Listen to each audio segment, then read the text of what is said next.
Hello, everyone.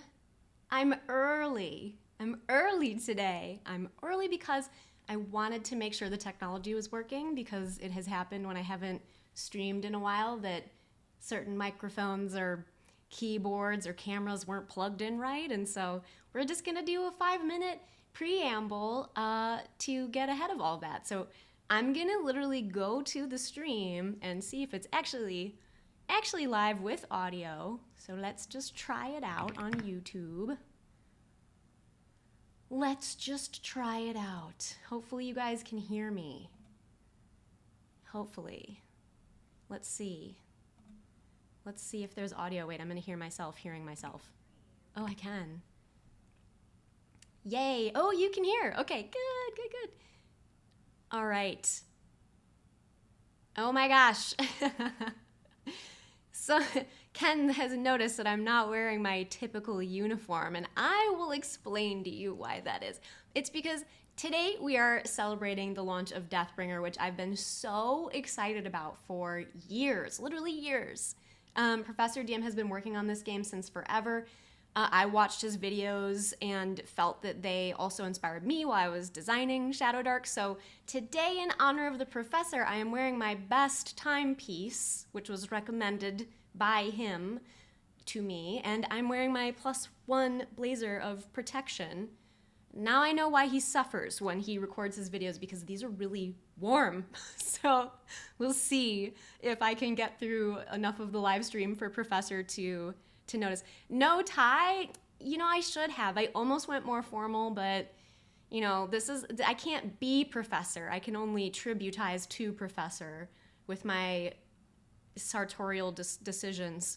So hopefully he approves, So, oh my gosh, it's so good to see everybody. I really haven't done a live stream in a long time because I've been working so hard on Kickstarter stuff, and then, as you guys know, on baby things. So that was a secret for a long time because it's sort of not great to talk about being pregnant until you're past the scary point. And my wife is the one who's pregnant, not me.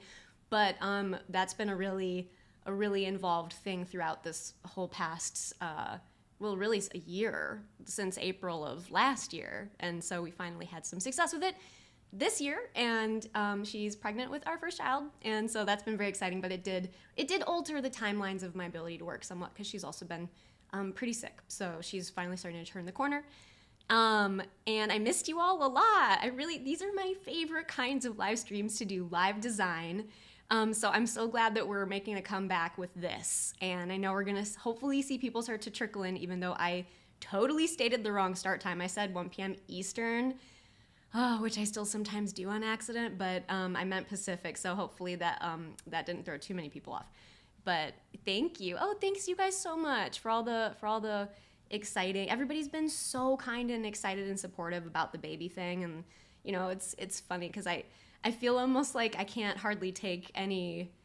Well, I can't say credit, but it's really my wife who's going through all of the really arduous stuff, and she's the owner and co-creator of everything that we make, so I make the book stuff, but she does everything else. She does packaging, graphic design, art direction, newsletter and marketing, everything. And so she's been such a trooper keeping up with all of this stuff in the background, and trying not to let it sort of affect our outward facing communications about the Kickstarter and the work we're doing. And she's been such a trooper. I would not be able to do what she's doing. I can't even believe what women go through during pregnancy is just amazing, and it's just so much more than you even think until you've either done it or seen it firsthand. So to all the moms out there who do that is incredible work. So good on you.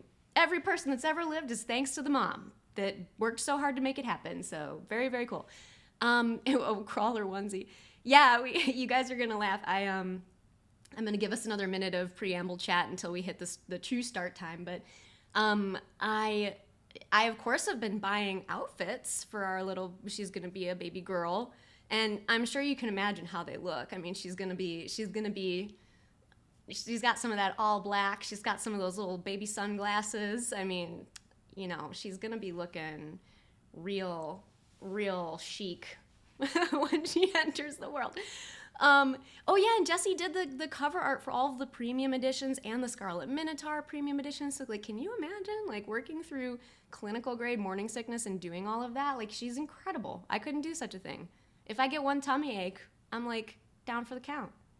So I have 0, and my constitution score is like I'm not gonna say a 3, but I put it like a 5. My natural constitution score is a 5. Hers is like at least a 16.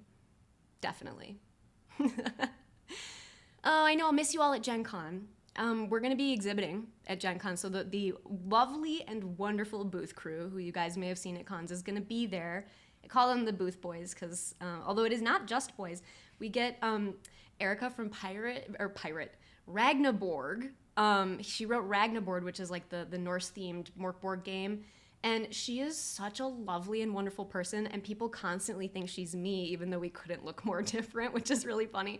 Like, she's this beautiful, like, blonde, blue-eyed woman, and people think she's me because they've never met me, and so she sometimes will have a cardboard sign with her that says, "I'm not Kelsey," when she's working at the booth, and I'm like, if people mistook you for me, I'd be glad, because she's such a sweetheart, and she's so nice and lovely that I'm like, no, you make the best first impression. I hope more people think that you're me, so...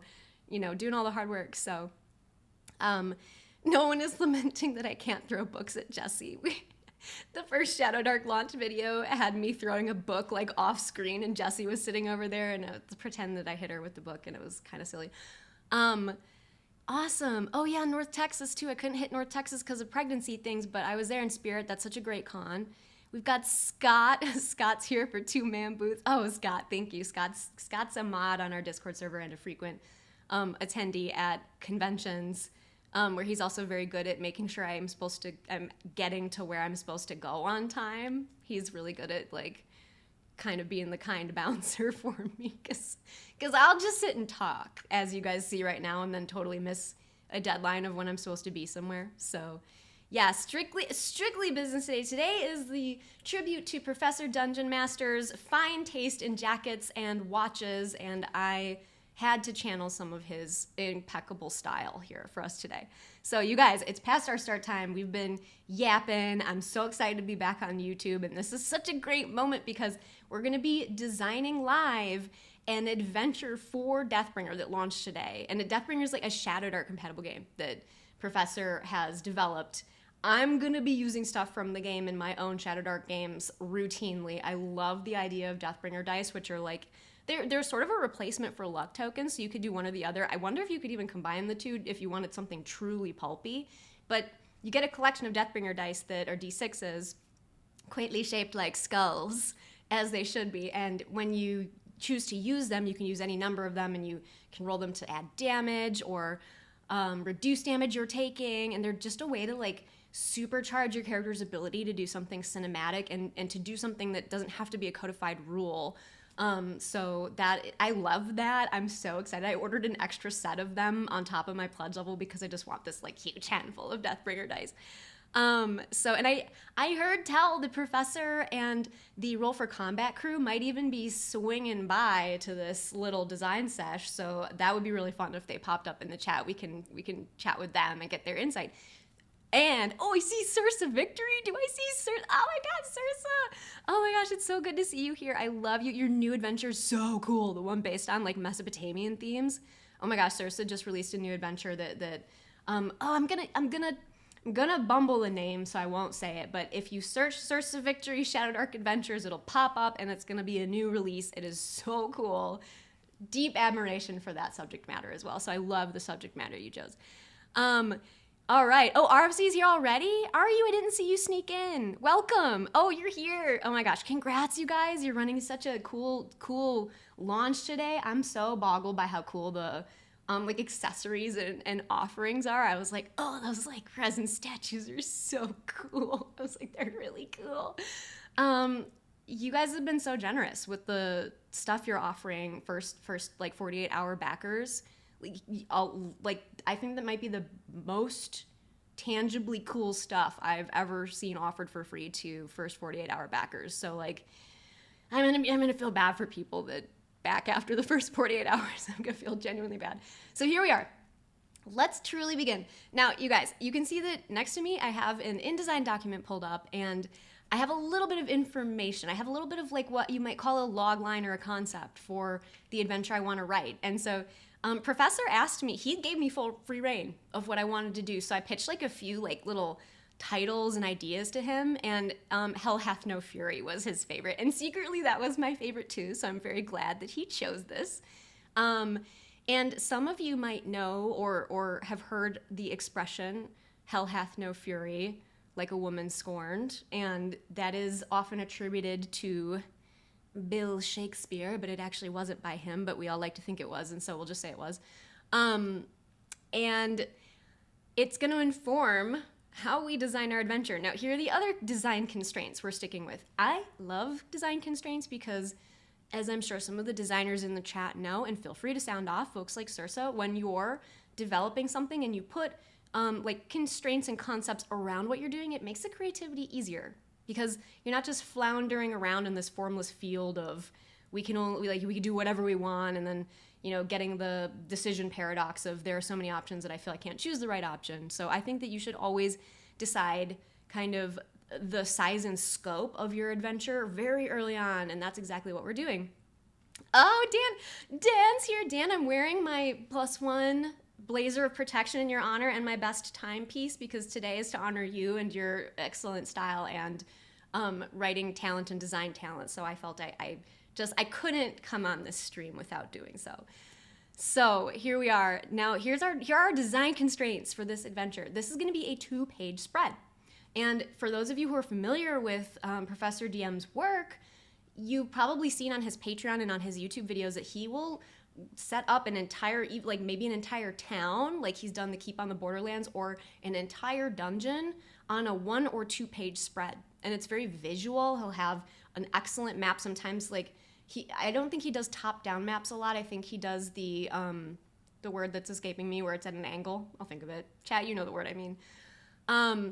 And so I think that kind of gives a sense of the height and depth of the overall space. And so although I'm not going to be drawing the map today, that's going to take some art, and I'll have to check with the Roll for Combat crew how they want to render it.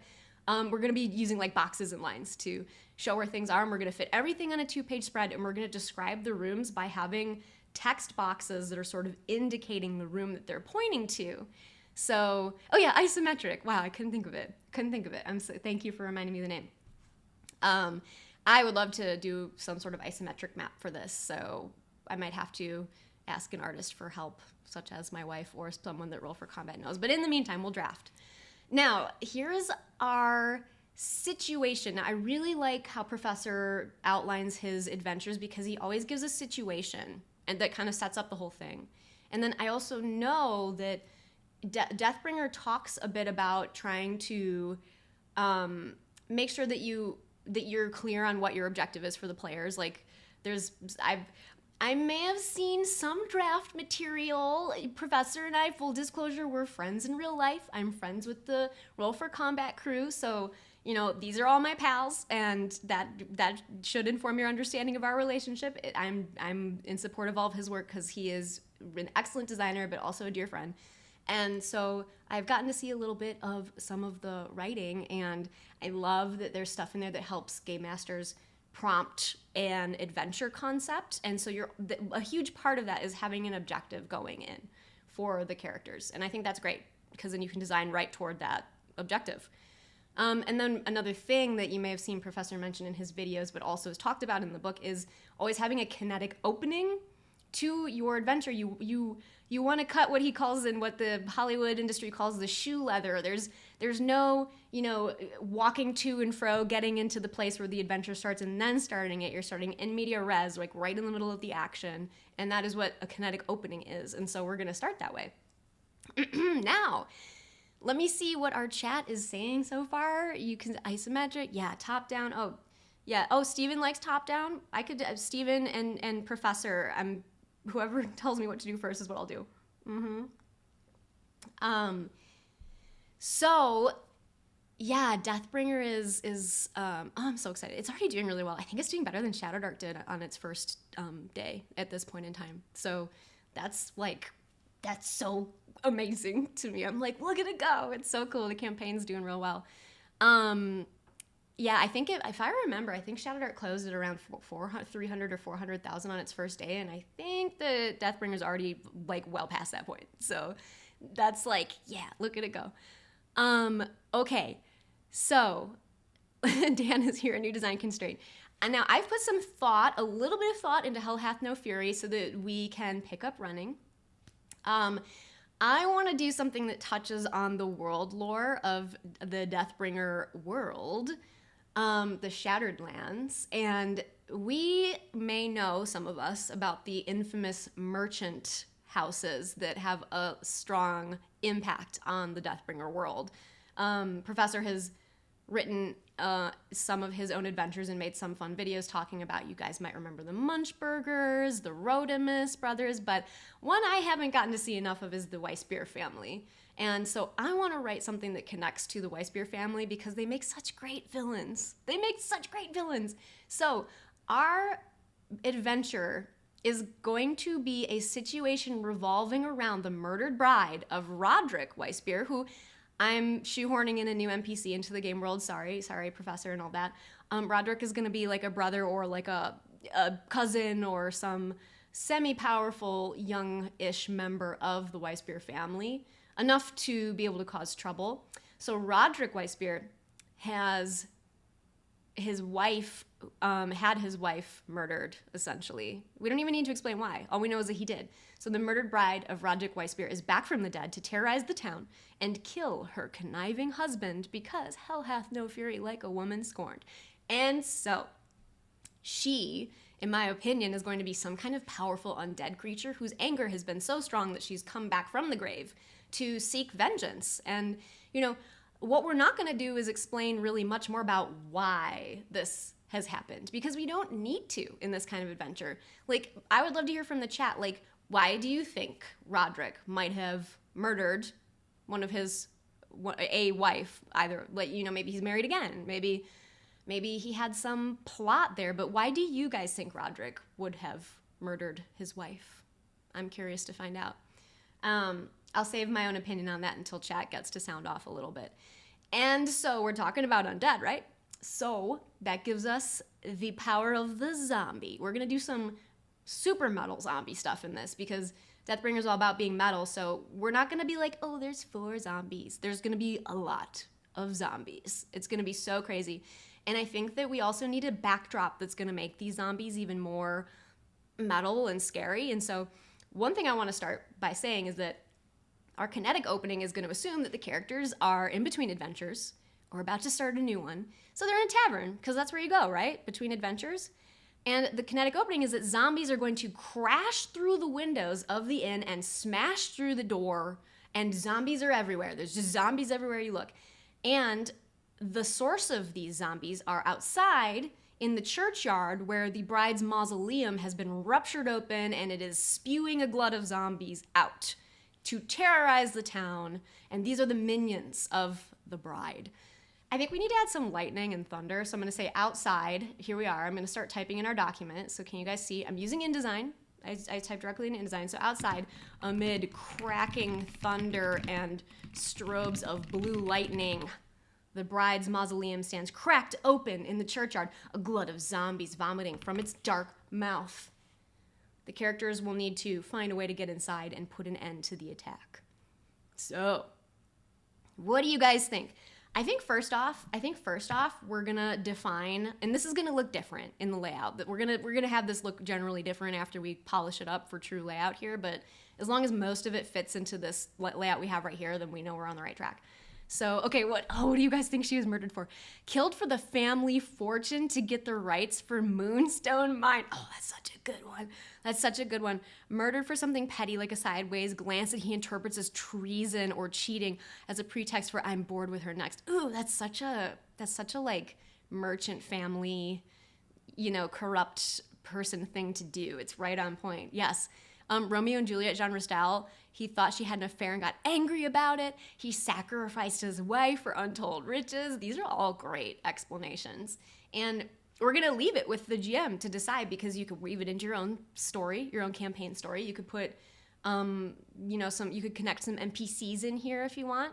Yeah, and I think totally, like, I think Roderick Weissbier is like a climber upper in his family, and if I had to guess, I'd say, oh, maybe he married her for her money, but then was like, but I don't really want to deal with her, so he had her like poisoned. Because the Weissbier family, they're merchants that specialize in things like beer, and I mean, wouldn't it just be so on brand for him to give her like a poisoned, fine mug of beer on their wedding night, and then she mysteriously croaks, you know? So, I love the cosplay. Username, who is that freak? It's a little bit of a cosplay, it is, because we're making a tribute here to Professor. Okay, so why not give, Dungeon Daddy, why not give multiple options and let the GM decide? You know what, if we have extra room, maybe we will. If we have extra room in the layout, that would be a great thing to add. So, all right, we're gonna first set up the beginning scenario. So the kinetic opening. So I'm just gonna call this opening, and let's describe what happens here. Here, I'm gonna put in some fill unbolding so we can bold over here. Opening. So, why is that? Yep, see, I don't even know what I'm doing. I'm already in InDesign struggling. So our opening is the players begin, they're drinking in a tavern. How many zombies should we crash through the windows and the doors? I mean, whatever you think the answer is, add more. Because zombies are they're like the perfect mook. Like, we're gonna make them mooks where there's just tons of them, and they're dangerous because of their numbers. They're not gonna have like high to hit bonuses. So first of all, like, let's define. So we could use the zombies from Shadowdark because this is fully compatible, but we can also make like a Deathbringer style stat block, which is even a little bit more simplified. It's still using the same target numbers, but it's simplified to one roll for everything, you know? So it's not like, here's their attack roll, here's their ranged attack roll, here's their spellcasting bonus. It's just like, here's their roll for all of that. So first of all, I'm gonna say the zombies roll is gonna be straight up like a +0. They're just making flat rolls because there's gonna be so many of them that we're just rolling fistfuls of dice. We don't wanna do math. So roll +0. And then a zombie does a 1d6 bite. And I think if you take, I'm gonna say if you take like 10 points of bite, let's say should we say like you can get infected with like zombie rot if a zombie crits you, get zombie rot, so you get -2 HP, -2 HP, and maybe it makes your like brain a little foggy. What would be a cool thing for zombie rot to like not make the character totally suck or anything, but it just like makes them hindered in some way? Let's just stick with -2 HP for now. That really will hurt in Deathbringer because all characters roll their hit points with disadvantage, so you're not gonna have a lot. -2 HP until completing. We'll say completing a rest. I actually don't think there's like full rest mechanics in Deathbringer, but we'll correct that if we need to. But like this doesn't go away. Like once you get critted by a zombie, you just get zombie rot. So they're gonna swarm and swarm. And we're gonna say, okay, so opening. So how about like, okay, what do you think? 3 zombies per player? Oh, I love that. Okay, 3 zombies per player. 3 zombies per player. Oh, and let's say that the AC of a zombie is, we'll just put it at a flat 10, and we're gonna say their HP is a 4. Or should we say higher than that? We don't, because there's so many of them, we don't want to be like, roll to see if the zombie doesn't actually die. I'm gonna put it at a 6. How about 6 is just so easy to track. You can just like track it with a D6 and that's it. So 3 zombies per player smash through windows and doors of tavern. Everyone screams and runs. Zombies get surprised. So the zombies get the first go because, I mean, you got to scare the players right off the bat. You just have to scare them. They're going to be at their strongest at this moment, so we can put a little bit of pressure on because they're going to have all their HP, access to all magical things. They're going to be in their alpha strike mode right there. So, okay. So if they go to 0 HP with zombie rot, they come back as a zombie. Oh, yeah. I love that. -2 HP until completing a rest. Turn into a zombie if you die. Because in Deathbringer, here's a really cool thing. This is a mechanic that I love. So you actually can die twice in Deathbringer without really dying. So the mechanics of the game are such that when you go to 0 hit points, you're like, you're dead technically. But the first 2 times that happens, you get back up with 1 hit point, and then you get something called a prestige talent, which is a talent that's really powerful that's only available to characters in that situation. And you get the talent if you survive the remainder of the combat. So it's probable that characters could go to 0 but not die, and then get a prestige talent, which would be cool. So if you truly die, if this is your 3rd time and you truly die, then yes, you rise as an inglorious zombie, you poor thing. So there's a lot of zombies. Now, opening, so zombie, we've got the zombie stat. Okay, opening. So now here's a classic thing that I love from Index Card RPG, and then I know that Professor also loves the concept of like a 1d4 timer. So I'm gonna say like 2d6 zombies appear within near of the PCs every 1d4 rounds while they are outside the mausoleum, which is where they're headed. And we'll say C room black or whatever. And I'll just note this down as a development section for now, but we'll tinker with the formatting on here once we know what it's gonna actually look like. But within near the PCs every 1d4 rounds while they're outside the how do you spell that? There we go, mausoleum. So we're gonna say opening, and then we'll say outside, because I think the characters are gonna eventually realize they need to look outside and see what's happening. So I'll number these. We'll number these as like encounters. So number 1, number 2, we cut to outside, raging thunderstorm. Zombies everywhere. They're everywhere. Villagers getting chomped and dismembered. Carnage. Villagereesies getting chomped and dismembered. Carnage. There needs to be carnage. They need to be driven to act. And then we can say cracked I always spell it wrong. Mausoleum door visible in churchyard. Zombies pour forth. Now I know this is a bit repetitive of what we said up top, so we'll probably like reduce down the introduction text so that we can make sure we're not repeating ourselves. Like, you really only need to say it once, so you just have to make sure you say it in the right place. Awesome. So perhaps D6 zombies times the number of players too. So, well, yeah, I think that after, I can't imagine a group that wouldn't eventually go outside because they realize they're getting absolutely overrun inside the tavern with this just constant deluge of zombies. So they'd be like, okay, we should probably change locations. They'll go outside, and then that's when they'll see what's pulling them towards the next hook here, which is the mausoleum. I think that what kind of encounter can we have while outside while trying to get to mausoleum? So we'll say get there in 2 rounds. 2 rounds of movement will take them there, but are there going to be any obstacles or anything in the way to make this more difficult while they're trying to plow through this just horde of zombies? I'm trying to think what would be cool. What do you guys think? Clearly you've never met my players. Hey Jordan, what's up? Jordan's in the chat. Elder Goblin Games. With storming, those torches might not survive the rainfall. Ooh, that's such a good one. Yeah, maybe we need to say torches, although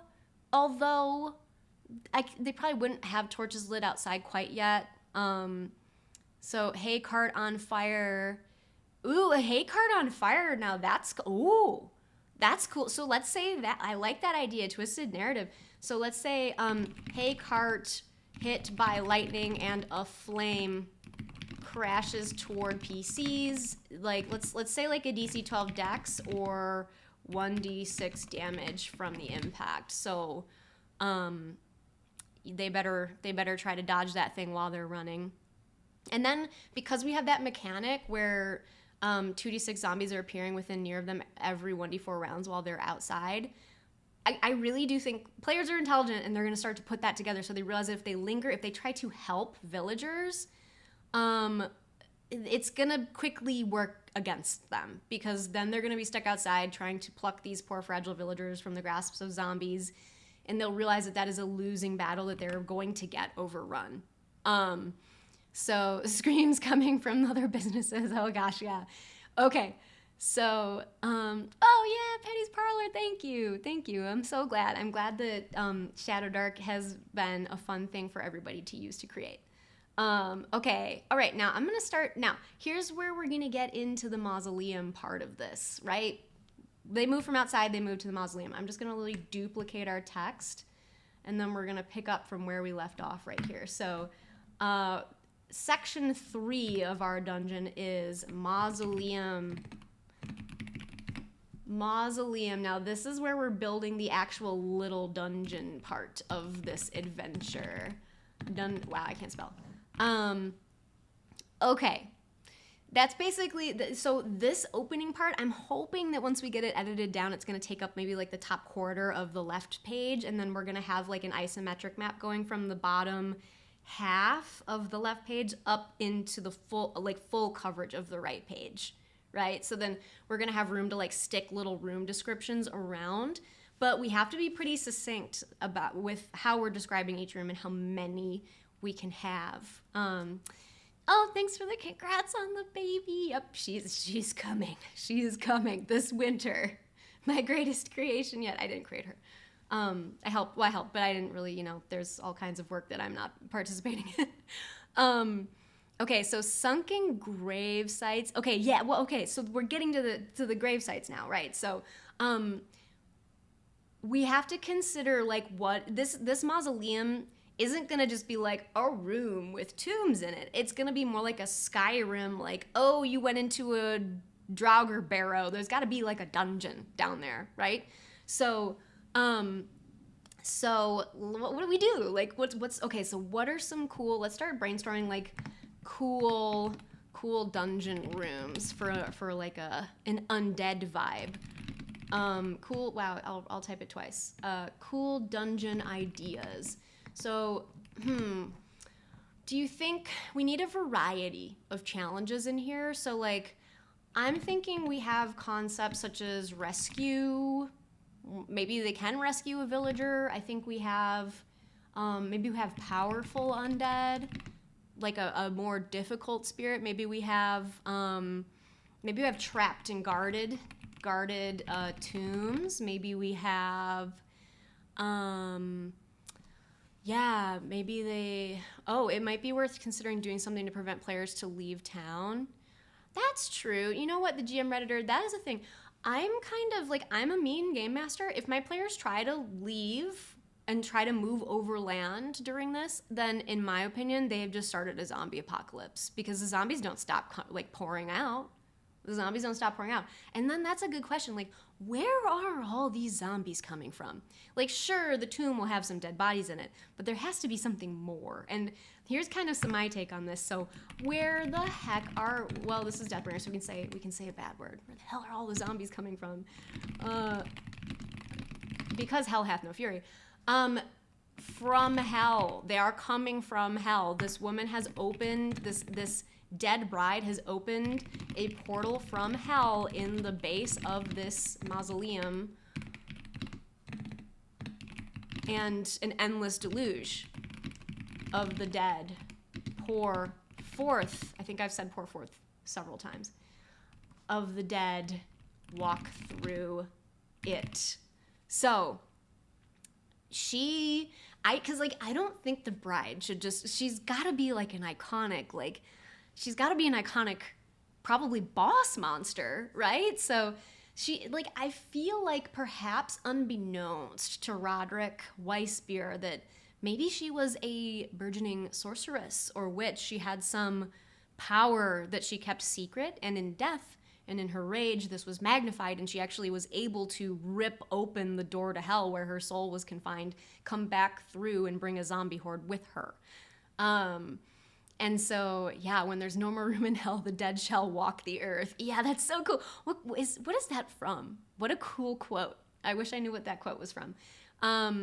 Yeah, so like I think that like the bride, why don't we stat some of the bride out? Because we know she's gonna be our final boss, right? And like when you already know something, you should design it. So the bride, we should describe her. So she was a gifted sorceress, though in secret. Of course, she had to be lovely. So she was perhaps beautiful, even twisted in death.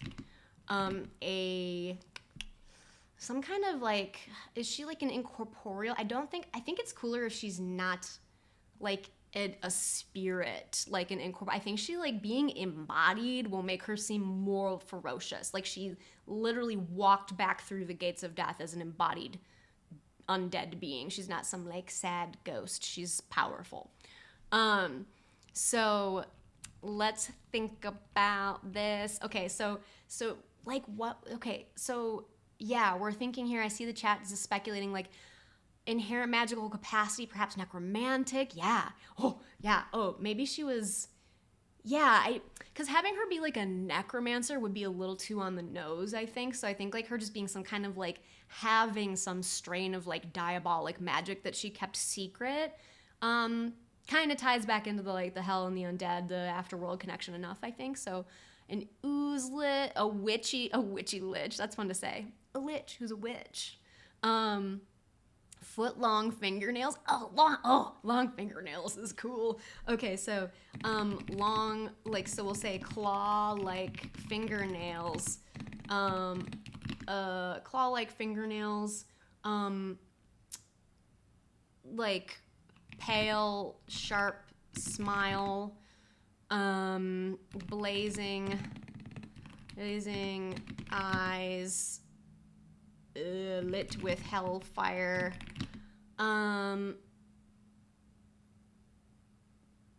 Pale and sharp should have a comma between them, I guess. Baby, sharp and pale, pale and sharp. If you could reverse the order, you ought to put a comma between it.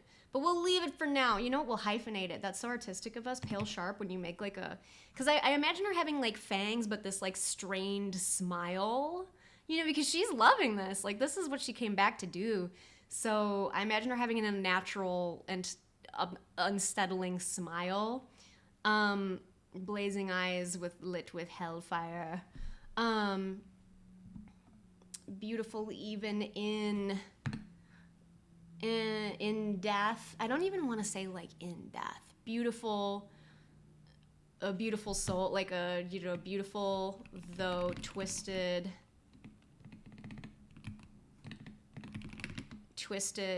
and harpy like from her time in the underworld. Yeah, kind of like a weird harpy situation. Yeah, okay. Are we designing a hag? Kinda. Yeah, kinda. I mean, I guess she kinda is a form of a hag, right? Because isn't the whole idea of night hags is that they're like from hell? I mean, who doesn't like a good hag? She's a custom hag. I know Dan, Professor Dungeon Master, certainly likes to throw a good hag in his adventures. And okay, so we know we've got her description. Now, what are her stats? So rolls. I think she's gonna get a good old like +6. That might be too high. We might have to bring that down a little bit. But rolls are +6. HP. Actually, I ought to put the AC in the HP before I put the other stuff. I'm gonna do that over here too. I'm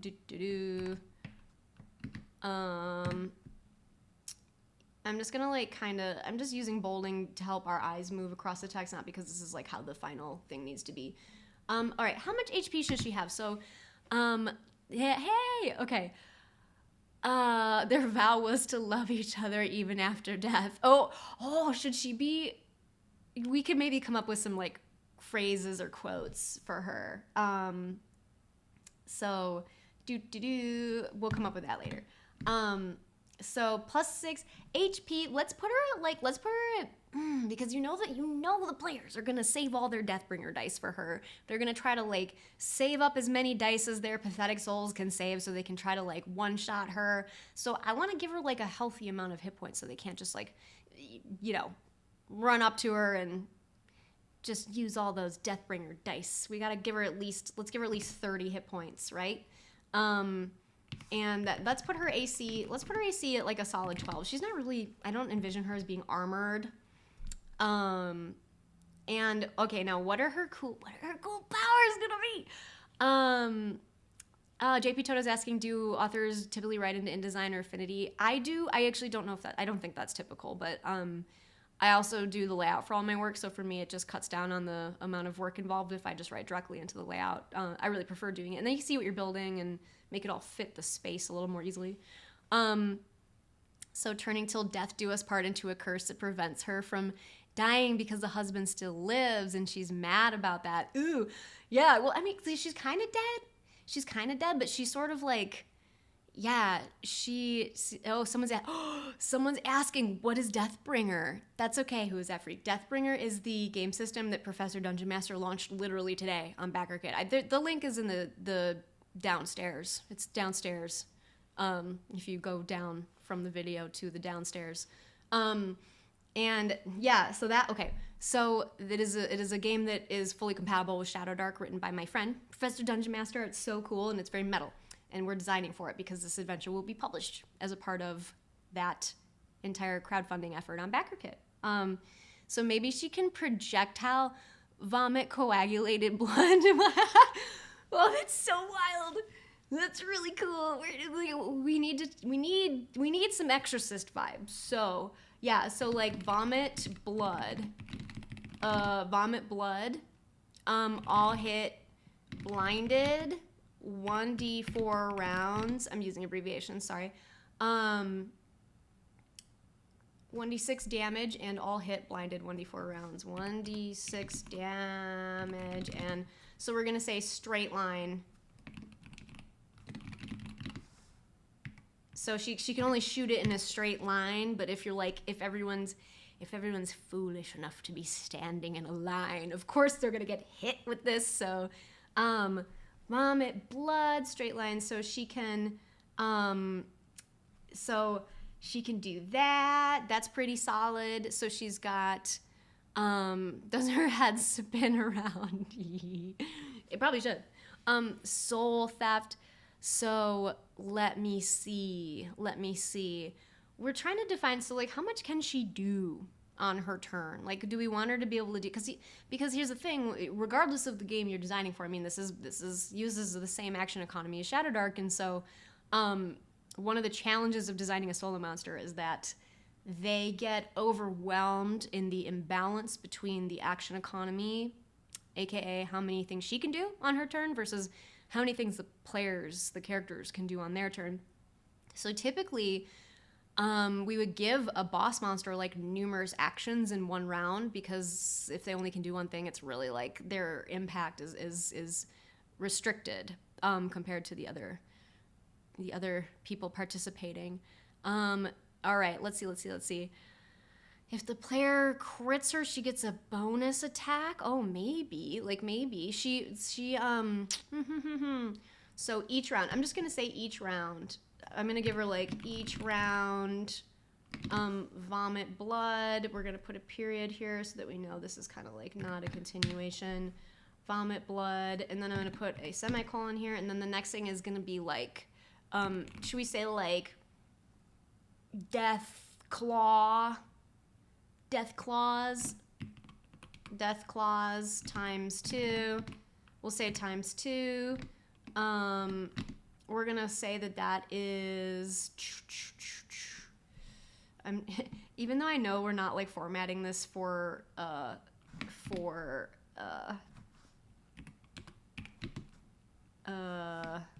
use right now, I still can't help but like format a little bit. So we'll say each round. I'm just trying to clarify like our action economy usage here. So each round, this is like what our monsters can do each round.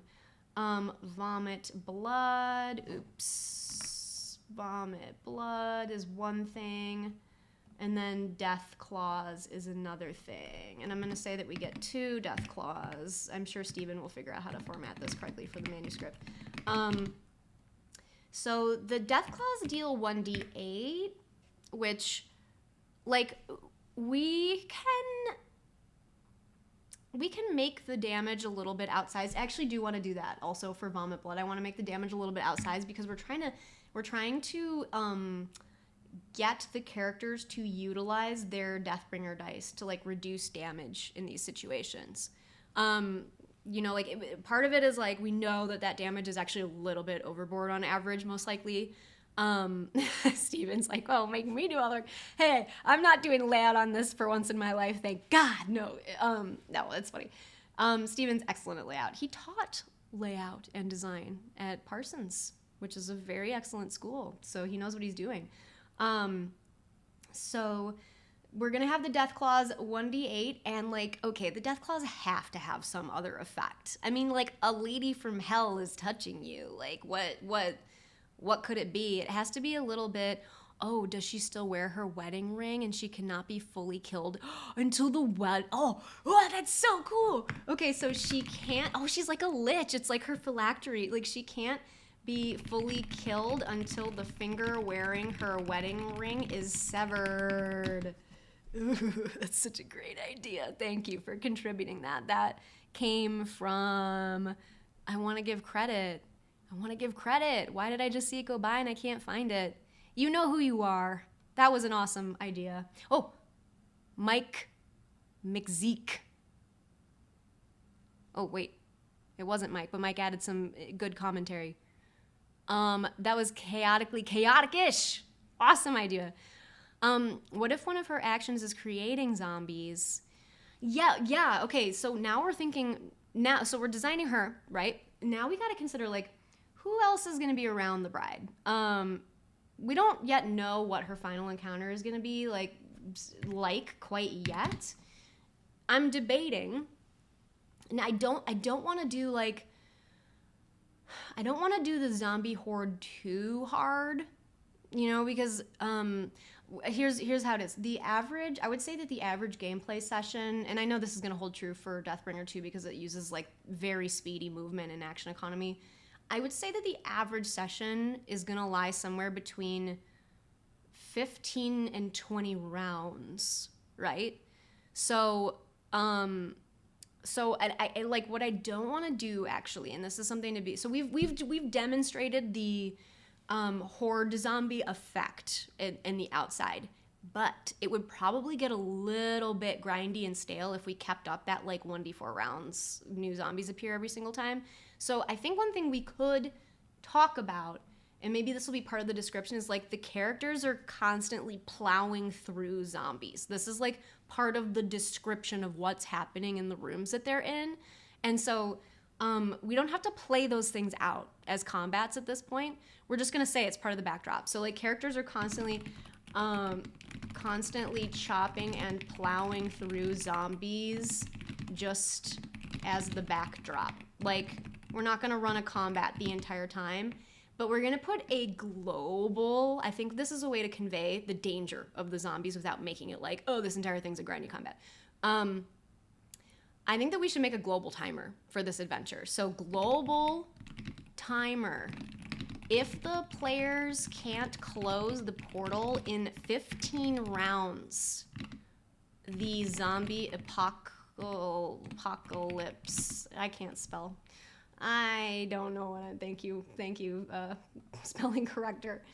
InDesign spelling corrector is so helpful. The zombie apocalypse happens and the world and the region is now overrun. So, okay, we're putting really heavy duty stakes here, okay? But like 15 rounds is generous because like that, like we're gonna start that as soon as they get inside the mausoleum. And yeah, like Dungeon Daddy's saying in 10 rounds. 10 could even be good. This might take some play testing. So I'm just gonna call this out as something that we'll play test. I'm gonna italicize it. Like we want it to be just 1 or 2 rounds within players who are moving quickly, like what they'll accomplish. And so there's always this balance, right? With timers, there's always this balance between, are the characters just rushing through the dungeon and missing everything that could be engaged with because of the timer, because then it's too strict? And is there just enough wiggle room that the character's like, oh, I see that treasure chest over there. Okay, I'm going to risk it. I'm going to spend my turn getting the treasure. So Yeah, so like, and I see someone suggesting, so like Lost Heretic Press is saying 2d8 rounds. I love Lost Heretic Press, by the way. I love you guys. 2d8 rounds. We could, we could randomize it. We could randomize it, but then sometimes you get these like fringe, results where there's going to be the one group that rolls 2. And then like every 100 times you run it, there's going to be the group that gets 2 rounds, and then they don't really get to play the adventure or attempt to achieve their true objective. So 8 plus 1d4 rounds. Well, maybe we will randomize it. We can always come back to that. But I'm gonna say, so if the players can't close the portal to hell, in 15 rounds, a zombie apocalypse happens and the region is now overrun. So they better hurry. All right, so we can let's get back to the bride. Oh, we were designing her claws. Sorry, we're jumping around so much. I see it's already been 45 minutes, and I have so much fun writing these that it's just, for me, it's just like sailed by. So thanks everybody for sticking with as we work on this. So I just want to touch back on her death claws before we forget. We want to convey that she was some kind of sorceress. So, can we do it with her claws? Like, could there be some magical element to her claws that's like, should we say like life-stealing claws? Like life-stealing claws or I mean, I guess like death. I guess like, what's a good word for that? Like necro claws? I kind of like that. That's a bit like necro claws is fun because I think that matches the Deathbringer vibe a little bit. So what does, okay, so maybe we can have it like, that has some kind of effect. Something to do with her rage. Yeah, something to do with her rage. I think, I actually think Vomit Blood is very rage-y, strangely enough. I really do like that. Yeah, like definitely like some kind of soul-stealing action. How do we convey that in game terms? Like, players do get XP in the game. Stealing XP is really mean. We can't steal levels. I feel like that's a little too harsh. Constitution score has less of an impact on the character's overall hit points in this variety of old school. Annulment clause. Annulment clause. Oh my gosh. Is there ability drain? There is. I'm just not sure how. I'm not sure if ability drain. Maybe it would matter, because it is, ability drain scary because it does kind of create an additional sort of timer, but it is a little tricky to track for people and then reverse calculate. I wonder if like necro clause, what could be interesting? Her damage, it drains HP, strength, sapping, claws. Oh, here's an interesting one. Okay, so I'm seeing claws stain the alignment to chaotic. That gave me an idea, because that is a cool thing. There is a thing in this game called corruption, which is like when you're like crit failing spells and stuff, you actually accumulate corruption. Corruption is like a mechanic that you track in Deathbringer that is a sort of reflection of your character's movement toward the dark side. So we could say, I will have to double check the rules about how exactly the corruption mechanic works. I don't remember if it impacts non-spellcasters, but I think it does. So let's say that they give +1 corruption every time you're hit, because the characters are going to be like, crap! Because I think once you get to a certain amount of corruption, your character is kind of like, you become like an NPC or something really bad happens to you. So yeah, getting hit by her causes corruption. Better look out. That's sort of like reverse XP drain, Someone has set the church on fire. Invalidate the Deathbringer dice. +1 corruption or steal a Deathbringer die. Oh, that was so cool, Patty's Pro. That was such a great idea. That would make them so mad. If you hit a character, she can choose to either give them corruption or snatch a Deathbringer die from them and use it herself. Oh, I love that. That's such a great idea. All right, so they're gonna hate her. All right, and so we've got the bride. Now we're gonna have to start making room here so we can actually type. I'm gonna just go ahead and condense things down into a big gnarly paragraph. And again, the layout will be someone else's problem. Okay.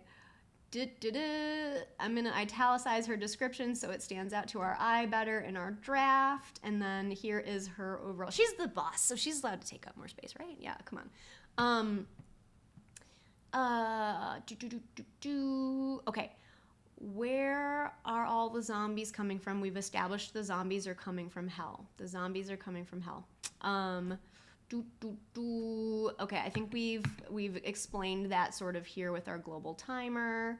Constantly chopping pliers through zombies just as the backdrop. Global timer for the players.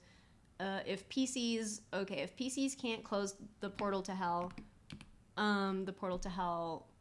source of zombies.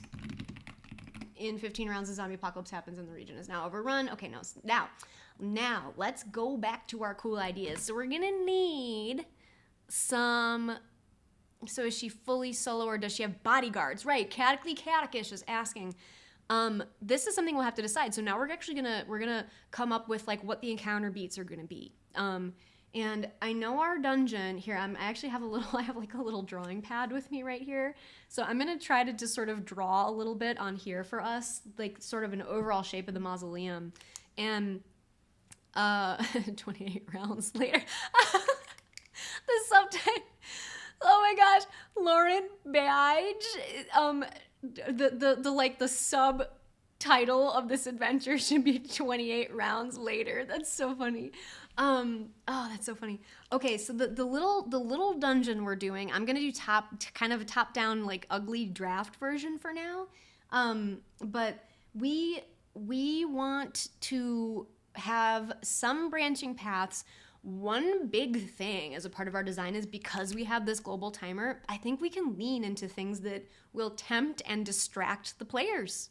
You know, like, I think we have to offer really cool stuff that's going to be helpful to them. Like, oh, you see like a healing potion like glittering on the altar of a nearby mausoleum, like something they're going to need badly. And so they're going to have to make the decision, like, do I waste some of my zombie apocalypse time trying to get that thing? You know, that'll be a tactical decision for them. So I'm going to note that in our cool dungeon ideas. So like nice prizes, but takes time to get. Right, because also we're looting, we're in a mausoleum, we're looting a grave site here. Looting grave site after all. So there's clearly gonna be cool stuff down here. It's like people get buried with their cool stuff all the time, so this is our chance to steal all the cool jewels and magic swords that have been placed here with their departed former owners. A magical chainsaw. A magical chainsaw. So, okay, Killer Bridemaid. I saw someone mention harpies. I think that would be awesome to, like, have some harpies. Like, okay, so, like, we definitely should have some harpies because now we're conveying that this isn't just an undead threat. Like, now as the characters enter this mausoleum, they're gonna be expecting. They're gonna be like, oh, it's another, like, tomb raid. We've done so many, like, Smash the Skeletons raids. This is just routine for us. No. I think that as they enter into this place, it becomes notably more hellish. Like, yes, there's zombies, but then there start to be things like harpies and other terrible things. So, yeah, Mother of the Bride is a ghoul. Mother of the Bride is a ghoul. That's so funny. Okay. An urn that has ashes and pouring it out makes minions. Ooh, that's cool. We might have some minions. Maybe we'll do some minions. Maybe she had a paramour who the groom killed and is serving her in undeath. Ooh, that could be a thing. Okay, we'll consider some of those things. Let's first say, all right, I'm gonna start drawing some, like, squares. So we have the entrance, right? I wonder if I can, like, this is the most low-tech way of talking about, wait, here's my camera. So here we have the entrance room, okay. And then I'm just going to draw lines and boxes because what's most important for us to convey right now are the branching paths, you know, like this can't be what my friend Lauren so cleverly once called a cattle slide, where you're just getting thrown down a chute. Like you need to be able to make some decisions of the movement you're going to do in the dungeon. So I'm just going to draw like 2 lines coming off of this right here. Okay, so we're going to go from the entrance. I'm just going to put a big E in here so we know it's the entrance to the tomb. And we're going to have other rooms represented on here. And I think I'm going to do like downward arrows as we go deeper.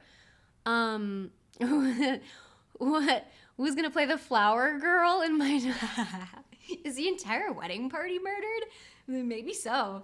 All right, so we're gonna say down in both directions here. I'm just writing down, right? So we're going down deeper into the mausoleum.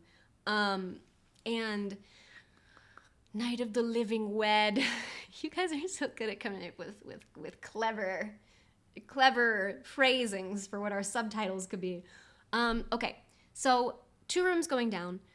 I'm gonna draw like a general structure here. I think we're gonna have room on our map for approximately 6 to 8 rooms. I think that's what Professor is, I've seen in his similarly sized works. He's saying, finally a wedding I would actually like to attend. Yes, I'm sure that Deathbringer himself might enjoy this wedding too. So we've got down and down. Okay, so here's what I'm doing. I'm making kind of like 2 alternate paths, right? So the players are going to be able to choose. I think we're going to have like a meetup zone in the middle. And having these, there's sort of like 2 dangling, well, we don't have to do all of them dangling. So we've got a dangling room. I want to have 2 dangling rooms, and these rooms, their entire purpose is if there's time, the characters could go in there and try to get some things that would help them. So here's sort of my structure of this dungeon, right? So we've got 1 path going off, and I'm gonna draw like a compass rose here so we can all be talking about the same directions here. So can you see that terrible N I drew? So to the north. So we're going this way to the east. We've got a path to the east at one point, and this is a dangling room, so this is a place where we might want to put fancy treasures. To tempt the characters to waste time, and then they can return to a more central room either through these 2 pathways, right? So we're bringing them back to a central location here. We're gonna have to figure out what this is and why it's important. We've got a dangling room here. If they actually decide to go all the way to the south, I think we can put something cool in here. Here is where it all centralizes, and then I don't know if we need to just do like another, like I think this is a bit too early into the cascade to be like the boss room, right? Because you could get there in essentially 2 room movements. So I feel like we need to sort of like either push off here or maybe push off from here into what like the boss room is gonna be. So that's tricky. That's tricky, and that gives us we're currently at 1, 2, 3, 4, 5, 6, 7 rooms. So if we put 1 more room in, we're gonna have the 8th room. Where do we put it in the cadence, you guys? Like, let's see. We want the characters to hit at least 1, 2, 3, at least 3 rooms before they're reaching the boss, no matter which path they take. So I think 1, 2, there's a possible way to get there if you go 1, 2, 3. Okay, I see what we need to do. I'm almost like maybe we turn this dangling room into the boss offshoot, but you can also get there from here. Let's think about it. 1, 2, 3 versus 1, 2, 3, 4, 5 if they take. Okay, so sorry, this is the boring part where I'm like staring at a map. I'm putting a star in this room because based on the routes we have right now, this is the room that's the riskiest to go to because it's going to be the most out of the way of the final objective. So characters who go in this room and stay here for even a round or 2 are going to be making the biggest investment into sacrificing time to a cause that doesn't revolve around ending the hell portal, which I think I am going to put down here, right? So we have the hell portal here. What I might do,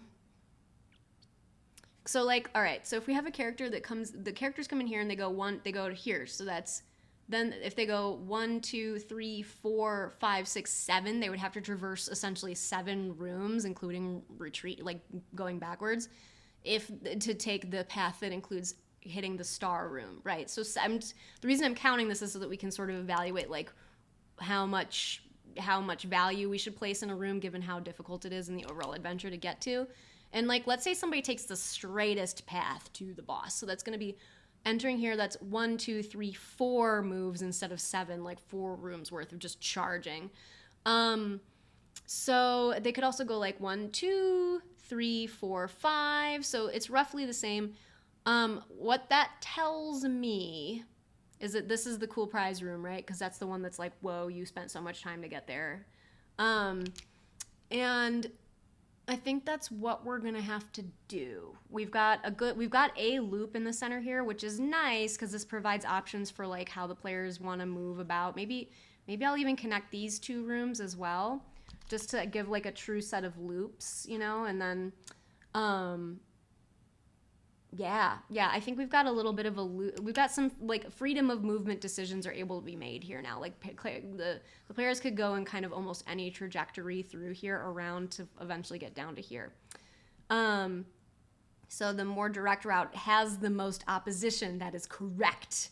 Thank you, Edward Sturgis, because that is exactly how we want to design it. So we're going to say big prize in the room with the star, because that is the room that takes the most effort. We're going to say boss, the most effort to get to while still completing the adventure. And then we're going to make a note along the side here that says path of most resistance. Of most resistance. And then, so, apologies for my terrible drawing, but you guys can see here, I'm going to literally take a picture of this and put it into our dungeon document while we talk, so that we can have this as a reference.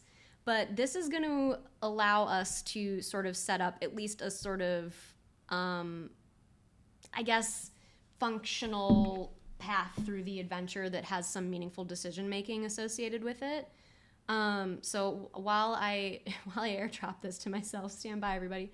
And then we'll refer to this as we finish some of the design on this adventure.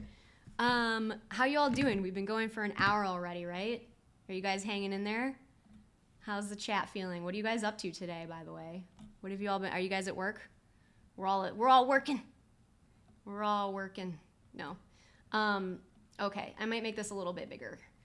So we can refer to this as I'm so sorry for how bad I am at drawing in ink on a pad like this, but okay, here's our overall map.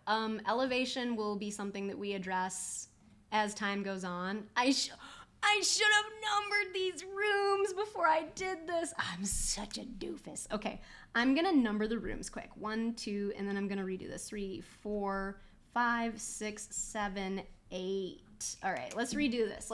It's okay. It's really easy to replace a photo once you've done it once in InDesign. All right, we got that. All right, so I will send this to myself and again put this up here. Let's see, you guys. Thanks for your technology patience as we do this live. This is the exciting part of doing things live. Also, this is how I design. So it's messy and you're allowed to draw like terrible, silly images that you end up, using until you replace it with something more good. So there's no, I think that there's no like glorious magic thing that just pops out of you fully created. Like almost every time I write something, it follows a process like this that's a little bit inglorious, Okay, so here's a better rendering with numbers. I'm so sorry with my handwriting of the room numbers so we can talk about the specific room numbers. All right. What are folks doing today? About to give the dog his walk. No, he isn't a hellhound, thank goodness. Dinner. Oh, cool. 1-8 to right, top to bottom. Sketching placeholders is good. Thank you. It is. It's summer vacation for you, but you're oh, wow. Summer vacation for people. Cool. Professor had some whiskey behind him in the chat. Oh, I hope so. He's running some games tonight, I've heard, at the Runehammer game store in Philadelphia. So lucky to those people who get to play with him in that tonight. Yes, starting work for the day. Ooh, we're both using InDesign. Okay, so let's jump back to our adventure here for a moment. Whoop, here we are. Okay, we are definitely running out of space, so we're gonna have to consolidate. But we're at the fun part now where we're designing just quick hits for room ideas. I'm gonna like condense some of our writing here. Or zombie apocalypse overruns region. There we go. We just saved a whole line. And I'll bold this so that we can keep our eye on it. We don't particularly need a comma there anymore. Okay, so PCs are constantly plowing through zombies just as the backdrop. I'll say chopping through because chopping's a bit more Deathbringer feeling to me than plowing. We can say PCs are constantly chopping through zombies as the backdrop inside. All right, the mausoleum is dark. Let's give like three descriptive hits here for how the mausoleum is inside. So of course we've got dark. That's a bit on the nose, but it probably needs to be said. Dark. What are some major features that we could convey about this overall dungeon? So should we say like distant screams and crunching, or we can hear distant screams and crunching? Just because it's kind of spooky. And then distant screams and crunching. Probably villagers are being dragged in here. What are some other? We've got blood stained everywhere. We've got the portal to hell. Maybe increasing inferno like heat as they move deeper to sort of be like, oh yes, we're approaching the portal of hell. That could be a fun thing. Increasing inferno like heat as PCs go deeper. So we're giving a hint there. And that's an uncommon sense. And I like it because of that. I like, we're able to give a more uncommon sensory experience instead of just like, you smell a musty, dank dungeon. This is something very specific and unique to the adventure. Smell of brimstone, that's a good one. Let's throw that in. Let's throw, because that's a nice hint. Smell of sulfur. Is brimstone? So does brimstone smell sulfurous? Because I think that if we say it smells sulfurous, that's a little bit less of it. Because like brimstone carries the connotation of like hellishness, and we're maybe over revealing our hand there. So being more specific with the smell of sulfur. Increasing infernal like heat as PCs go deeper. So dark, distant screams and crunching, smell of sulfur, increasing infernal like heat as PCs go deeper. This is nice. This is a nice description. I'm gonna italicize it. Global timer, close portal to hell in 15 rounds, close portal to hell in 15 rounds. And we're going to say the room number there, so that's 8, room 8. I'm going to just say R8 because we'll just say zombies overrun region. So that we know we mean room 8 instead of like 8 quantity something. So cool dungeon ideas, rescue, powerful undead, trap guarded tombs, nice prizes. So let's hit up room. I'm gonna actually bump our map just like over to, this is so annoying, but I'm gonna put it like here for now. I'm so sorry. Just so we can look at it while we write and it's not in the way of our writing. So let's do room 1. I'm just gonna start 2, 3, 4, 5, 6, 7, and 8. And room 1 is the entrance. So this is one thing that I do often when I'm writing is once I know the overall kind of layout, I start making placeholder text that I can start writing into. Is sulfur with a PH? I always get the different gas and sulfur. Oh, I guess I think this is yelling at me in American English, which I suppose it's allowed to given that I live in the US. entrance. Oh wait, this isn't an entrance. So I'm just gonna start doing like a placeholder copy paste where we can start just filling things in. I really like doing this because it makes me feel like I'm making progress on the design and that I can start to fill in the blanks a little bit better. Because it's kind of always nice. It's nice to have just a sort of outline that you can then just begin to fill out rather than doing this each time you sit down to write a room. All right. So room number 1 is the entrance. Room number 8 is the bride, right? So, or the portal. The portal and the bride. Oh, Wyvern is here. Wyvern is such an angel. He's always answering questions on the Western Reaches Kickstarter and being so gracious and is a lovely person. Thank you so much, Wyvern. So when people say it smells of brimstone and sulfur, they're basically being oh, maybe. So, well, here's the thing. I don't know what brimstone smells like. Like, what does it smell like? Does anybody know? I don't know if I've ever smelled it. So if someone knows what it smells like, let me know. I've heard it smells like, or I've heard fire and brimstone as an expression, but yeah, it's one of those funny turns of phrase where it's, you know, like when people describe perfume. Oh, brimstone is sulfur. Oh, okay. So it's just kind of a cooler word for sulfur. But I always laugh when people describe things like perfumes. They're like, it smells like cardamom. And I'm like, I have no idea what cardamom. I don't know what that smells like. It's funny that we rely in our writing sometimes on turns of phrase that actually don't mean anything because nobody actually knows like what cardamom smells like. So that's I always try to be mindful of when I'm writing and I'm using those things, and I realize I don't actually know what I'm saying because I don't know what it smells like myself, or looks like, or whatever. So yeah, it smells like the Wizards Open Gaming license. The stench of rotten eggs. So the bride, what if the bride isn't in the portal room but jumps out here and there before they finally get there, and then she traps them in the room at the end? Possibly true. You know, that's a thing. It's like, it's funny because is it a bit, again, like I've been saying this a lot, is it a bit on the nose to have a boss fight with the bride in the final room?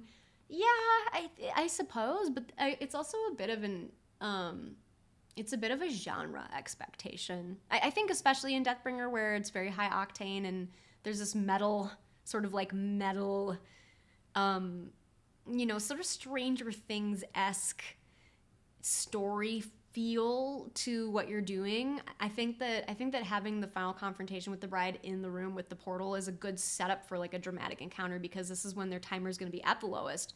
They're meeting the highest power enemy. And we might even have like, you know, Roderick Weissbier bound up in there begging for his life and saying, oh, I'll pay you so much money if you release me. And, you know, just being a classic coward trying to buy his way out of a bad situation. And that could also be an interesting problem. So I think we're going to say the portal. So, you know, we probably don't have to say like the bride. So, let's choose a descriptive style here, and we'll start off with the portal room because I see it so clearly in my head. So, portal to hell, full of fire, undead,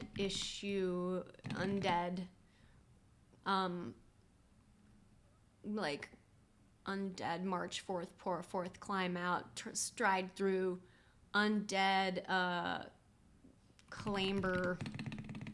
I don't know why I'm struggling to not say pour forth. Occasional harpy. I don't know, we might cut that. We could have harpies, but maybe as a singleton encounter, like, oh, they're like the special ones who found this portal. A rare situation. Oh, does Patty's Probably, do you gotta go out to see this here? Okay, no worries. Thanks for stopping by. Undead, we'll just say undead pour through. I've been using that word a lot. We'll go back through and edit for better writing, but undead pour through. The bride is here. tormenting bound Roderick with her claws. He begs for help. I'll pay you. I'll make you rich. I'll make you rich. Powerful. I'll make you rich, powerful, famous. You know, like he'll promise things he almost can't give.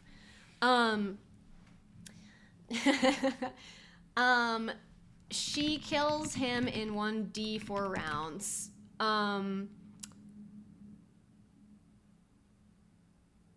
And how do we close the portal? Because that's the sort of last mechanical question I have about this room.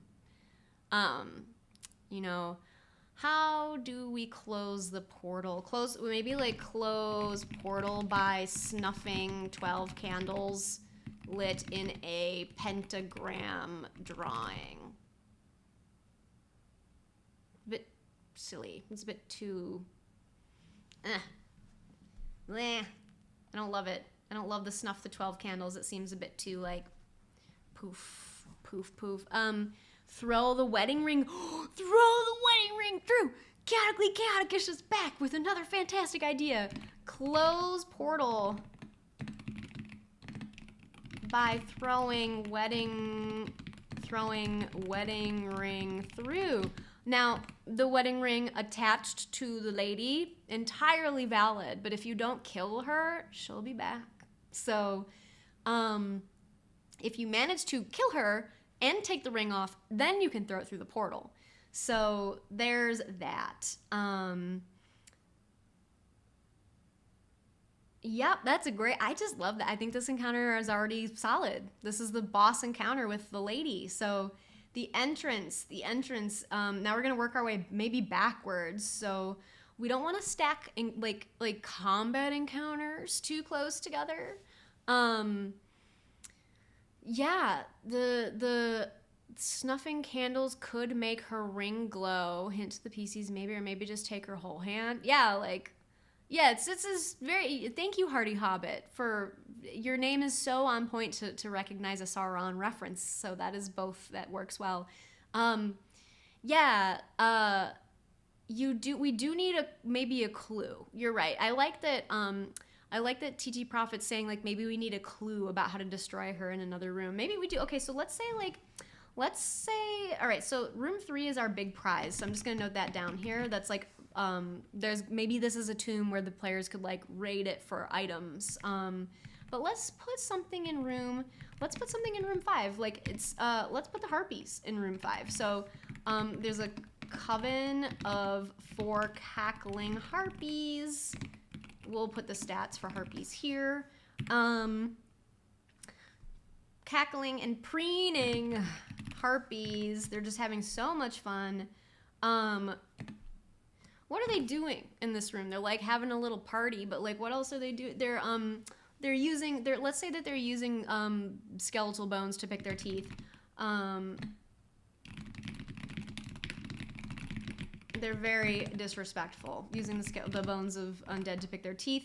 They know how to how to stop the bride in room 8. We can get rid of coven. We can,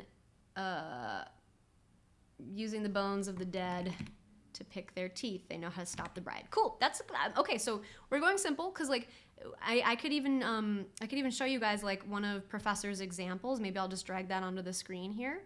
Maybe I should have done this earlier, in fact, but this is a sort of grainy example of how Professor has designed his own. Why can't I do this? Here we go. Let me just overlay this real quick.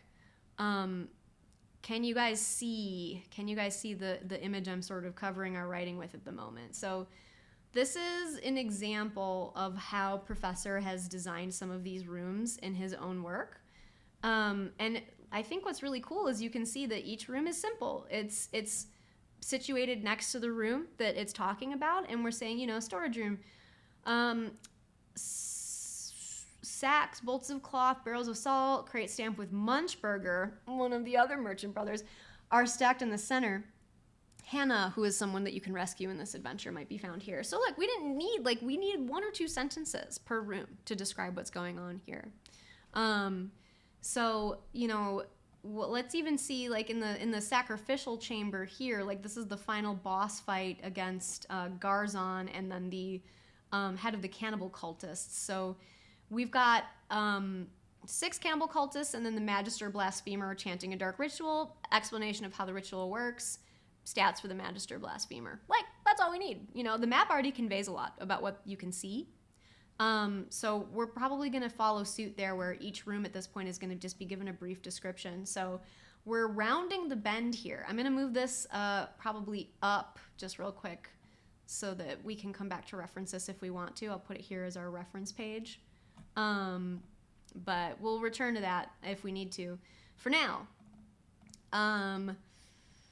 let's see. Let's check the chat. Oh, I'm glad you guys are liking the stream. Thank you. I love doing live design with you all, and you guys have such fun ideas, and it's very exciting to get to do stuff like this. And I think we're probably not going to go more than 2 hours, just because I know that's a long time for people to sit, but right now we've got about 40-ish minutes left. All right. I'm going to skip the entrance because I don't have any big ideas for how cool, what could be something cool in the entrance quite yet. I don't have it yet. Room 2. That is, we could do like trick, trap, monster, maybe. Maybe we do like an NPC, you know, like, because I mean, the harpies in room 5 are kind of NPCs. But sacrificing the guilty groom, yeah, we need a reception hall. We also need to consider, like, what's actually inside a mausoleum. Maybe in room 2 we have it's the room before the big prize room. So, like, maybe there's an element of guardianship in this room. Like, there's something here that's trying to prevent people from progressing into room number 3.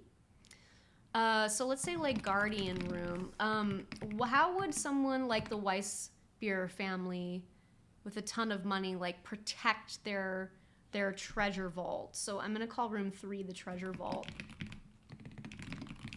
And oh, by the way, I want to note for the global timer, so tell PCs this from the start, count it down each round. I want the PCs to know there's a global timer, because suspense does not exist without knowledge. So if you're doing this secretly and then 15 rounds later you're like, ha, you guys failed, they're gonna not have known the whole time that there was a timer and therefore not felt any suspense associated with it. So you do need to tell them as soon as they enter. Okay, so cool dungeon ideas. I'm gonna start thinking about, okay, so guardian room. What is okay, we got a flesh golem, gargoyles. Ooh, gargoyles does seem very, like, apropos for this kind of situation, you know, like the Weissbier family has created gargoyles that animate, like, as soon as someone touches the locked door. So we'll say 4 gargoyles that animate when someone touches locked door to R3. What's going to be the DC of the lock to open it? Let's say DC 15 dex to open. So maybe it will be an interesting situation. We don't need to say that. When someone touches locked door, and we don't need to say someone, we can assume it's a PC. Touches locked door. I'm just using tricks to save space. They don't leave this room. So they're not going to follow the characters into the third room. So what do the gargoyles look like is a great question. What do they look like? what do you guys want them to look like? What would be something that like matches with the, I think the Weissbeers family, the name of their bad guys is, I can't remember if they're the snakes or if they're the rats. I don't think they're either. I forget what their bad guy gang is called. I'll have to look it up, but you know what? We'll insert a note for us to describe. Yeah, maybe there's something spooky and like really off key for what you'd expect, because I like what Mr. Pirate Dancer 4 is saying here, like flower girl gargoyles. Like it would be cool if like maybe they were like weeping cherubs or something. Like, so they're cute, and you're like, oh, those look like innocent, angelic things, and then they're actually not locked.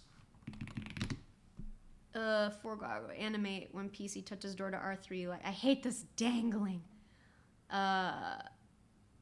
Guardians. I'm just gonna call them guardians. Animate when PC touches door, locked, DC 15 locked, comma DC 15 dex. Look, we did it. This isn't gonna be the final layout, so I don't know why that bothers me so much. I hate when things break over on a line. It's like I can't allow it. So yeah, weeping. Yeah, like they have this sort of like cute, and like you know, graveyards are full of these sort of haunting like things that look angelic, but they're not. I hesitate to make them like little girls, like because it's a little bit like I can't think of a reason why they would make their gargoyles look like just children in general. I don't know. And then I feel kind of bad being like, haha, attack these children. I don't know. Cherubs are a legitimate creepy figure. So we can always come back to that. So, okay, number 3, treasure vault. This has to have stuff. Okay, so each round the PCs spend looking, they can find a cool thing in here. So each round of looking turns up. Okay, so how are we going to describe it? And we're just going to call it the vault, not the treasure vault. So dusty, dripping jewels, blades, urns, and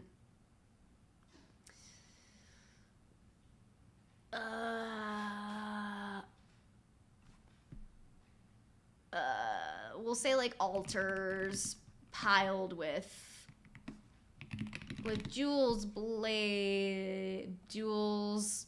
It should mostly be finery. So dusty altars piled with jewels, ceremonial blades, jewels, silks,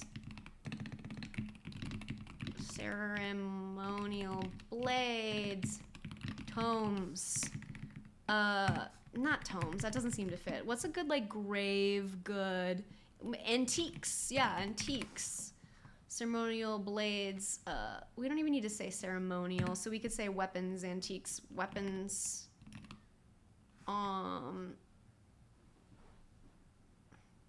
jewels, rotten silks, weapons, antiques.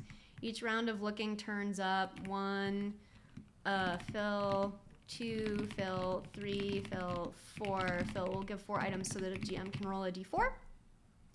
We want the players to waste like so much time in here. So for the first one, we'll say like however much coin would be ordered, like a decently good.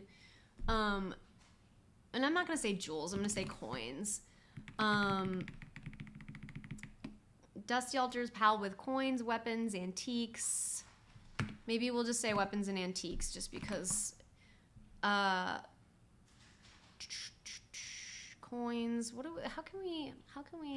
Yeah, like an offering, art. Yeah, we'll say coins, art, weapons, antiques. I wish we could be more specific, but space is a little bit like I always love specificity. We're at a premium for space on these though. So each round of looking turns up a coin, and we'll say like a carpet. Yeah, like an expensive carpet.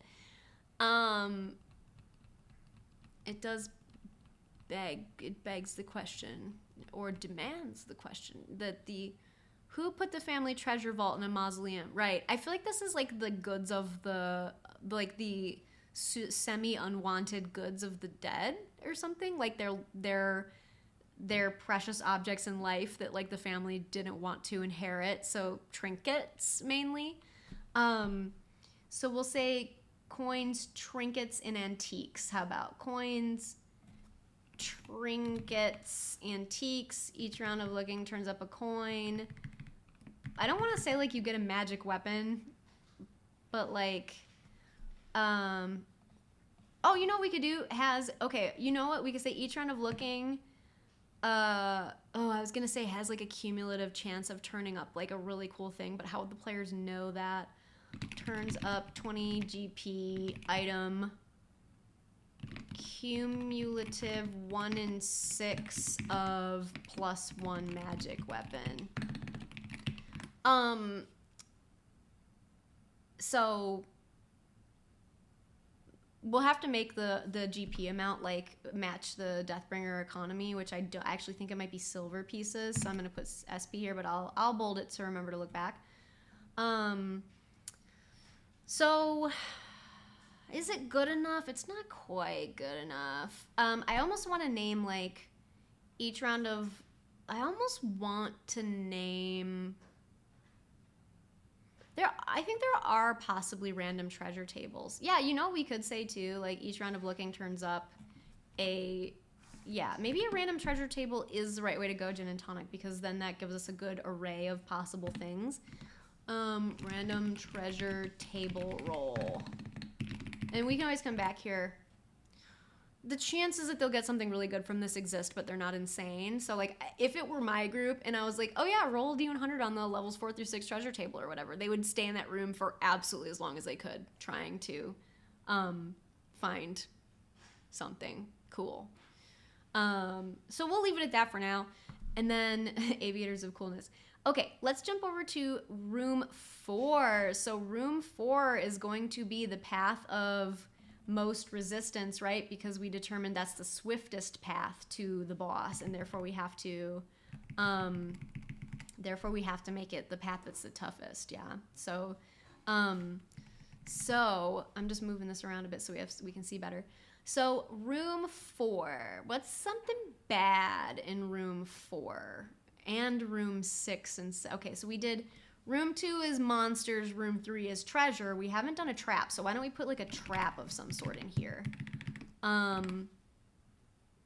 What do you guys think would be a fun trap to put in a dungeon? Like a slicing blade, like Indiana Jones style, like slicing blade trap for those who try to run through it. I think we could do a simple slicing blade trap. Yeah.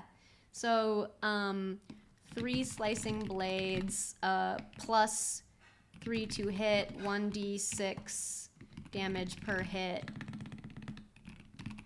3 pendulum blades. So they get, like, someone who runs through gets 3 attacks basically against them unless they take some other precaution. And then, like, you know, so we'll see. If you have a high armor class, good for you. This is good. This is better for you. Okay, then we have the harpies. And then what about in room 6 now? So that's, again, path of greatest resistance here. So we had a mean trap. We had a bruising trap that's going to cause them to want to definitely utilize some of those Deathbringer dice. Room 6. Room 6. This is a tricky one. I don't really want it to be another monster. I don't really want that. We could let's look and see what Professor has done in some of his. This is actually because we're using his format for this. So we've got, in this room, a hostage. We got a guard room, hall of shrooms. That's like an area effect. We've got a kitchen. 1 battered hostage hangs from a meat hook. Another hostage. Oh, the cannibal chefs. Okay, so there, that's a fight there. So we go from a guard room to a hostage room to a hostage room. We've got the torture chamber. Definitely got to have that. Hostages in a cell. Oh, Trader Joe, one of my favorite NPCs of Professors. Maybe we have like a ghostly spirit that like makes demands. Like because here we've got a Trader Joe style NPC. Maybe in room 6 it's like the ghostly spirit that they need to like appease in some way, because this is a tomb after all. So something to talk to. So I guess ghostly and spirit are, we could say like, we could describe the spirit. Maybe we could say like malevolent spirit. Malevolent spirit, that's a bit long. Maybe we could say like, we want the spirit to be spooky and metal, right? So, we could say it's a haunting. Ooh, we could do that. It's a haunting. The mother of the bride screams in rage and sadness, possesses nearest PC.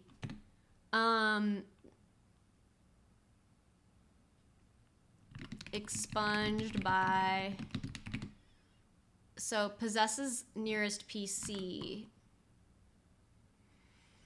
So like ghosts can possess PCs. So that's okay. So we've got that. She can possess the nearest PC for 1d4 rounds. So we'll put a timer on it. We'll put like an actual timer on it. So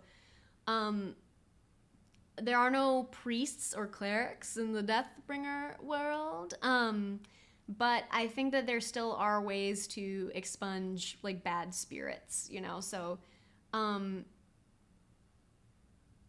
so I'll actually call her maybe like a I don't want to say haunting. I probably will just say a ghost, you know. So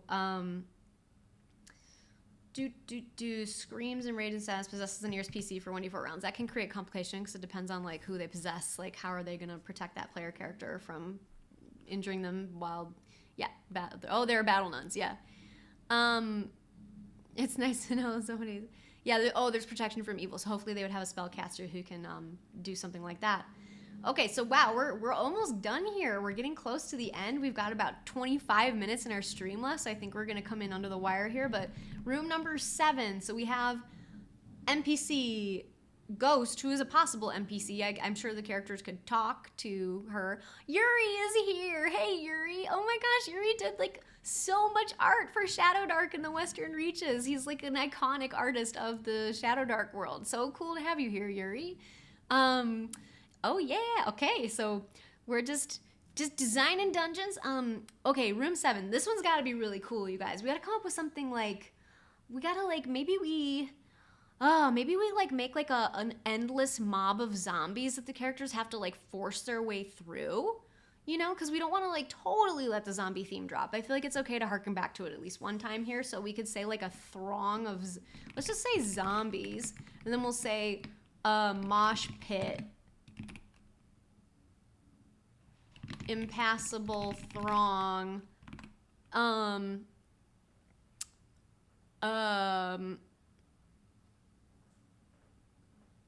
do you get through it then? How do you get through it? Oh, mini terrain domain Jake, what's up? It's good to have you here, man. We're just designing dungeons. We're designing dungeons in honor of Deathbringer today, Professor Dungeon Master's release on BackerKit. I haven't checked where the funding is at since we started this stream, but I'm so excited for how well he's doing. He's doing so well. So much cool support from the community. And I'll just take a moment to say, I've been talking about it, I've been yapping about this a lot, but it's very, very cool to be an indie creator, like a one person, or in the case of Professor and the Roll for Combat dudes, just a very small team of somebody creating a product that is like your life's work and having genuinely so much support from real people out there, you know, because like of course there's Hasbro, like they're a big company, they have a huge team, they're like producing the D&D brand trademark, but then like to be an indie creator and to put some work out there that you've been working on and sharing news about and sharing your design advice from for years, and then getting this kind of support from the community is just such a dream come true. And so all of you guys who do that for Dan or for me, and for anybody who's an indie writer in this space, the Pirate Board guys, like I could name 1,000 people. each of us are just so grateful that you guys do this for us, and that you're so excited for this work, and that you care about indie creators and their ideas, you know, because I think like the enthusiasts for the OSR space, like we're individual real people, and like all of us share ideas with each other and try to elevate each other's designs, and we are truly a real community that talks to each other, and a lot of times shares the same audience in many ways. I think there's a huge crossover between my audience and Professor Dungeon Masters, and it's just so cool to have you guys in favor of what we're doing and supporting it and being willing to legitimize our work and our ideas and make them just as real as those of people from Hasbro and major publishers. So thank you so much for doing that. Anyway, before I get all sentimental here, I'm getting all sentimental. I can't help it. I just think it's so cool. We have the coolest job. I love what I do so much. So let's get back to our zombies. The zombies. Is the killer ever revealed? Yeah. Screams and rage and sadness. I see somebody mentioning, do we actually know the connection of the ghost to the bride? Maybe we should. My daughter. Is there some Shakespearean reference we can make? Should we say something about being women scorned, since that's what the title refers to? Yeah. My daughter will not be scorned. She's possesses nearest PC for 1d4. I'm gonna abbreviate rounds just so we can fit it on that line. My daughter will not be scorned is a bit. We could maybe make that better. It just doesn't land right to me. My daughter was murdered. Murder most foul. Ooh, I really like the murder most foul. Most foul. My daughter was murdered. My daughter was murdered, comma, murder most foul. It's so dramatic. Let's keep it. It's just dramatic. I could just imagine, like, Professor DM is a performer. He and his wife are both, like, they're trained in performance, like theater, and it's so fun to watch them run games and play in games, because they are just great actors and great voice actors, and I can imagine his wife kind of portraying this mother, and her ability to act these lines with a kind of gravity that makes them fun instead of cheesy, you know? So cool. We're gonna leave it. Okay. So what else can we do? I'm gonna start cutting until her wedding ring is removed. Wow. Until her wedding ring is removed. 1 exclamation point. There, it fits. Okay.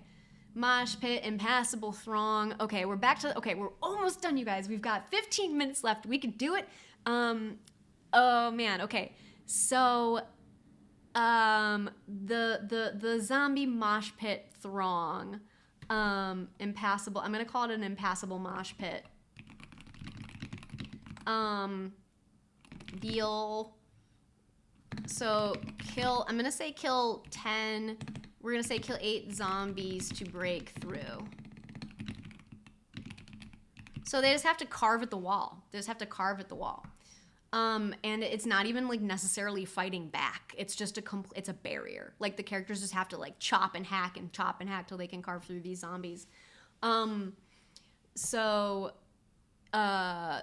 That's just going to be a time waste for them, actually. Ooh, is 8 too much? Because like, what is 8? Okay, so like 8 times, they have 6 hit points, like 6, 12, 18, 20, 30, 30, 40, it's like 48 hit points worth. I think we're going to reduce it to 6, otherwise, it's a bit heavy. That's still 36 hit points worth of, delivering 36 HP worth of damage. Um, that's a lot. Maybe the zombies try to drag them down. Perhaps so. Perhaps so. Can they zombie crowd surf? You know what? The word mosh pit was chosen for a reason. I think that game masters who want to lean into the sort of metal energy that evokes should absolutely allow like crowd surfing and stuff. Like that's in there to cue them. You know, like you guys, like I used to be, sorry, I'm not gonna waste too much of our time. I used to be a language teacher, and there's the idea where you're priming language, or you're priming people's sort of imaginations and stored words by priming them with key words that sort of link their brain into those ideas. So if like today we're learning words for food.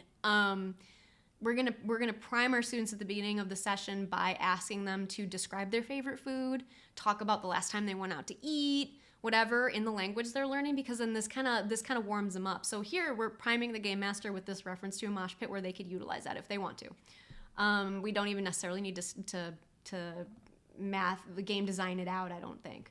So the last thing we're left with in our last 15 minutes. Yeah, and Edward Sturges, just to say, I think that you are so right that there are some spells that might let somebody like teleport in your distance, and I think a game master would reasonably rule in that situation that they could bypass the zombies in that case. So there's ways. There's ways. If you want to carve, you can carve. You just got to kill 6 zombies to break through. So the entrance, we haven't described the entrance. That's the last bit, and this really sets the tone for the rest of the dungeon. So we've basically got like one line to explain something. Let's see how did Professor describe his entrance to his dungeon. His was a hall of shrooms, which filled with iridescent toadstools. If picked, touched, or prodded, they will shriek, alerting the guards nearby. Great foreshadowing, because this is the cannibal cultist, that like fungus-licking cannibal cultist. So here we have a reference to some sort of fungus and the fact that fungus has an effect, so that's great foreshadowing, and that's a good way. Let's do something similar. So the entrance is, what can we foreshadow? We could foreshadow the bride. We could do like the signet ring of Roderick Weissbier. On ground, and we could say like on the dusty ground. So maybe this is a hint that he's down here. It's like, oh, is this too obscure? Because I think the characters are coming into this adventure not knowing that Roderick Weissbier is the culprit, but I think that we do have to kind of give some necessary like foreshadowing of that, because we don't want them to show up and just be like, oh, like this guy was here all along causing trouble. I think like leaving a hint to him in the first room, first of all, indicates that a person has been brought through here recently, that it's a powerful, wealthy person, and the Deathbringer players are immediately going to be like, oh, we might be able to extort this person for money. And it's a sort of tiny ode to the wedding ring. It's a little hint there. It's again priming. We're saying notice rings. We're saying to the players, like, notice rings here. This ring's important. Could there be other rings that you might notice later on? So I'm going to leave it like that, just as a good foreshadowing hint. And of course, this will undergo some play testing, but you all, thanks to your help, I actually think that we have constructed a coherent metal little dungeon here that to me looks like a ton of fun. I would love to run this at a con for some Deathbringer action. I am so geeked, and we'll of course polish things up. This isn't the final draft. This is the first run at it, but this is looking great to me, and I had a ton of fun designing it with you all. I'm very grateful for your help on it. And once I know how the final layout's going to look, I'm sure that I'll work with the Roll for Combat team that might give us a little more room to expand on descriptions. I love making callbacks to like the thunder and lightning outside. Maybe we'll figure out if I had more room, I would I would probably stick a little bit more pressure with the zombies. We might be able to bring the zombies in a touch more than we did, so we'll feel around for what we can do. But this is a great first draft. So, you guys, thank you so much. So glad to be back on YouTube. I will be back more and more in the coming months and weeks, and really excited. Please do consider supporting the Deathbringer BackerKit project. Professor is, again, a friend of mine. Full disclosure, he didn't ask me to do this. I just get to do this for fun, to participate in the project, and I'm so proud of him and his work and his audience and community that supported it to the point that it's at. And I will catch you guys then in future updates. Have a lovely week. Stay safe, stay hydrated, and enjoy the summer. I will end this for now, and I will catch you guys